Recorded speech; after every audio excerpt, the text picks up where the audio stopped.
Hi ladies, it's Dominga.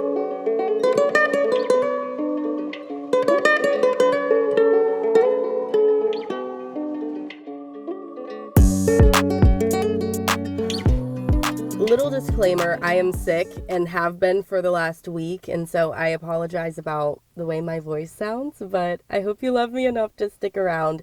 Today's topic is about what it feels like to be left out and what to do with those emotions. I think it's happened to a good majority of us, and if it hasn't, good for you. This conversation is important because it really does happen to everyone at some point in life, and it can be derailing, and I have a lot of empathy and a lot of compassion toward people who face this. I'll start off with a story because I learned through stories and analogies, so I figure some of you might as well. So when I was in high school, a billion years ago, I was friends with this group of girls, and I would think that we were friends because one of the girls in the group would always want a Dutch braid or a French braid. This is when the Hunger Games was super popular and had just come out. So we would sit in class and our teachers really didn't mind, and I would do that for her, and we honestly just got along super well. It wasn't the kind of thing where we had really hung out outside of school, me and this group of girls, but I mean, we were all like decently close in class. And so it ended up that the girl who I would braid her hair, she was having this big sleepover with some other people in the high school. And it was like this big old thing. Like everybody that I'd known was invited to it except for me. And so I remember feeling sort of caught off guard by that because I didn't know that like maybe I'd done something wrong. And I definitely enjoyed their company. So, of course, it hurts when you feel something for someone and that's not reciprocated. So, at the time, I mean, I wouldn't handle it this way now, but at the time, I ended up talking to her about it and I was like, hey, like, why, why wasn't I invited to this? And I mean, is there anything up? And she was like, oh, no, nothing's up. And I was like, okay, so I haven't done anything wrong and I wasn't invited. So I kind of internalized that and started thinking, is this something about me? And I guess this is a good first place to kind of point or make a stop because it is really true that when people leave you out and make you feel sort of excluded, you start to question, is it something that I bring to the table? Is there an issue with my personality or who I am as a person that makes people maybe not want to be around me?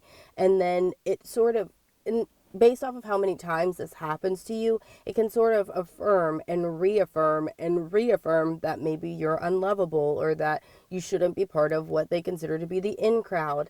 And this is where the beauty happens. Regardless of what other people think about you, if they like you, if they don't, if they think you're funny, or they think you throw off the vibe, whatever the case may be, it's an inner love that keeps you afloat during that time.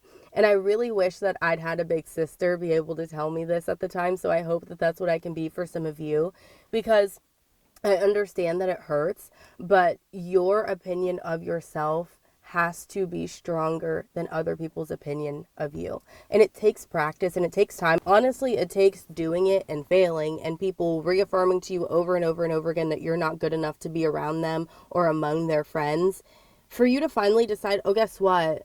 I don't care about your opinion anyway, or maybe hanging out with you and your friends isn't like God's gift to the earth. And recognizing that there is beauty in hanging out by yourself and enjoying your own company, it really can foster such a beautiful 10 feet deep relationship with yourself that's unbreakable. So that the next time it happens, which it will, it's somewhat inevitable that sometimes you're just not going to click with a certain group, that it's okay because you know how to entertain yourself and you know how to not turn to a dark place or take their opinion of you as fact over your own opinion of yourself. My sister and I were talking about this just yesterday, and it's really interesting how things can happen in the moment and they feel like it's the end of the world to you now, but later it gives you perspective. My sister is brilliant. Like she's incredible. She's an amazing artist. She's in culinary school and has such a gift for bringing things to life from scratch. And so I just have to give that disclaimer. These people were wrong about her.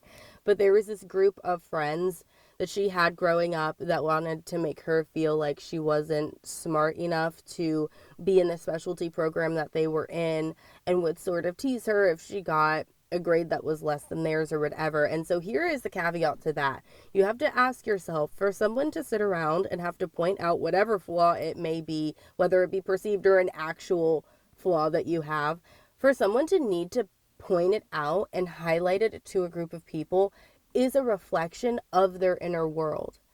And that should just give you all of the reason in the world to smile and to just be at peace with yourself. Because if they really like themselves as much as they say or are implying, and life was really as good for them as they want to make it seem, they would have no interest in pulling you down. It would just be like they would want to help you instead, or it would be something that maybe they wouldn't even notice. These are the things that should set you free.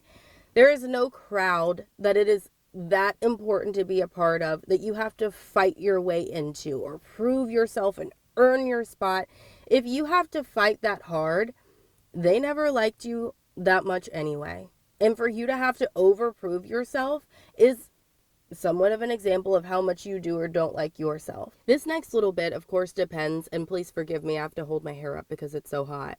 But this next one kind of speaks to religion and, or I shouldn't say religion, but at least spirituality, and if you have a relationship with God. But sometimes I really do believe that He will remove you from a place that you're just not supposed to be.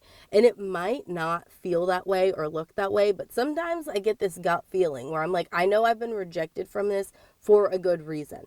These people have either removed me from their space or have removed themselves from my space because it's what God wants. And it's like, you really have to get good at feeling that intuition and knowing when that's the truth. And that comes from being alone. It's really hard to self-soothe and to know yourself if you're uncomfortable being alone within the first 5 minutes and you automatically have to make a phone call or invite someone over or make your next plan. You should be your own best friend, because like they say, I mean, it's an old saying, but you came into this alone, you're going to leave alone. You should be able to cope day to day alone. And that's not to say that, you know, there isn't beauty behind companionship or that humans aren't social creatures, because we definitely are. I know this was a quick chat, but it's super important to me to just make sure that people know that they are valued and that they are loved and made with intention. And it doesn't matter if other people don't agree with who you are, what you bring to the table. You are inherently valuable, and it doesn't matter until you believe that. It doesn't matter what I say until you embody that. So with that, I'll see you next week. I love you guys. Bye.